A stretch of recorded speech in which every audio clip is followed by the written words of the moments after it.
آج کل حقیقت بات ہے علم دین سے اتنی دوری ہے علم دین سے کہ لوگوں کو وضو کے فرائض کا پتہ بھی نہیں ہے، غسل کے فرائض کا پتہ بھی نہیں ہے، اور سمجھنے کے لیے بھی قریب نہیں آتے۔ جی ہاں یہ سچ ہے، لاکھوں مسلمان ایسے ہیں کہ جن کو وضو کے فرائض کا پتہ نہیں ہوتا، اور حقیقت بات ہے میں نے خود اپنی آنکھوں سے دیکھا ہے کئی مرتبہ جنازوں میں۔ کیا ہوا جی جنازے کو کیوں لیٹ ہے؟ جی حضرت صاحب کا بیٹا آ رہا ہے۔ کہاں سے؟ کراچی ایئرپورٹ میں اس کی ڈیوٹی ہے جی۔ میں نے یہ معاملہ اپنی آنکھوں سے دیکھا ہے، ایئرپورٹ پر آفیسر تھا، باپ کا جنازہ تیار ہے، وضو کرنے کے لیے جب بیٹھا تو وضو کرنے کا طریقہ نہیں آتا تھا، منہ دھویا اور ہاتھ دھویا اور اٹھ کر آ گیا۔ کیا ہوا جی؟ او بس جی وضو ضروری نہیں ہوتا، ہاتھ منہ تو پاک کر لیا۔ لاکھوں ایسے لوگ میں نے دیکھے ہیں، وضو کرنے کا طریقہ، اگر کوئی وضو کرتے ہیں پہلے تو مسجد میں آتے نہیں ہیں، مسجد کی طرف اگر آ بھی جائیں تو جلدی میں وضو کرتے ہیں، کہیں کونی خشک رہ گئی، کہیں جناب علی پاؤں کا کوئی سیڈ خشک رہ گئی، کبھی منہ پر زور سے ایسے پانی مارا اور چھڑکا تو گیا، کبھی ٹھوڑی کے نیچے والا حصہ خشک رہ گیا، معلومات نہیں ہوئی بھی، بس بھی یار ہم نے وضو کر لیا۔ حضرت ابو ہریرہ رضی اللہ تعالیٰ عنہ سے روایت، نبی کریم صلی اللہ علیہ وسلم نے فرمایا کہ بے وضو کی نماز کوئی قابل قبول نہیں ہے۔ مفتی احمد یار خنیمی رحمۃ اللہ تعالیٰ علیہ اس کی تفسیر میں لکھتے ہیں کہ قبول سے مراد یہ ہے کہ نماز کا جائز ہونا، یعنی جس کا وضو درست نہیں ہے اس کی نماز بھی درست نہیں ہے۔ اور بعض علماء لکھتے ہیں کہ جان بوجھ کر بے وضو نماز پڑھنا کفر ہے، کیونکہ یہ نماز کے ساتھ ایک مذاق ہے۔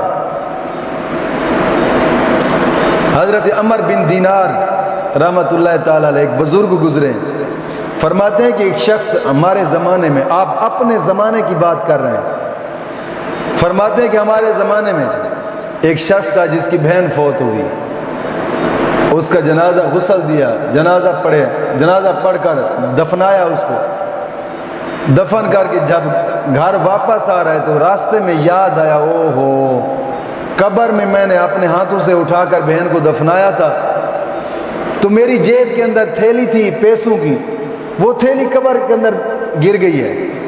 واپس لوٹا، ایک دوست کو ساتھ لیا، جا کر قبر کھودی تو بیچ سے تھیلی اٹھائی پیسوں کی، اور پھر دوسرے دوست سے کہنے لگا کہ تو تھوڑا دور ہٹ جا، میں اینٹ اٹھا کر دیکھتا ہوں اپنی بہن کا حال کیا ہے۔ جناب علی جب اس نے اینٹ ہٹائی دیکھا تو قبر کے اندر آگ ہی آ گئے، قبر کے اندر آگ ہی آ گئے۔ روتا ہوا واپس مڑا، پیچھے بھاگا، قبر کے اندر آگ کے شعلے بھڑک رہے ہیں، ماں کے پاس آیا، آ کر پوچھتا ہے ماں جی بتائیے گا ذرا میری بہن کے اعمال کیسے تھے؟ اس نے کہا بیٹا اس میں 4 باتیں تھیں، اور تو بالکل ٹھیک تھی، نیک پاک تھی، سب کچھ تھی، 4 عادتیں اس کے اندر ایسی تھی جو شریعت کو پسند نہیں ہے۔ پوچھا کون سی عادتیں؟ اس نے کہا پہلے نمبر پہ یہ نماز میں سستی کیا کرتی تھی، سست ہوا کرتی تھی نماز کے اندر، اور دوسری اس کے اندر عادت یہ تھی کہ نماز قضا کر کے پڑھا کرتی تھی، اور تیسری عادت اس کے اندر یہ تھی کہ کبھی کبھی بے وضو بھی نماز پڑھ لیا کرتی تھی، اور چوتھی عادت اس کے اندر جو خطرناک تھی وہ یہ تھی اپنے گھر کے دروازے سے باہر نکل کر پڑوسیوں کے دروازے کے ساتھ کان لگا کر باتیں سنا کرتی تھی۔ یہ 4 عادتیں اس کے اندر ایسی تھی، اور 4 عادتوں کی وجہ سے پوری کی پوری قبر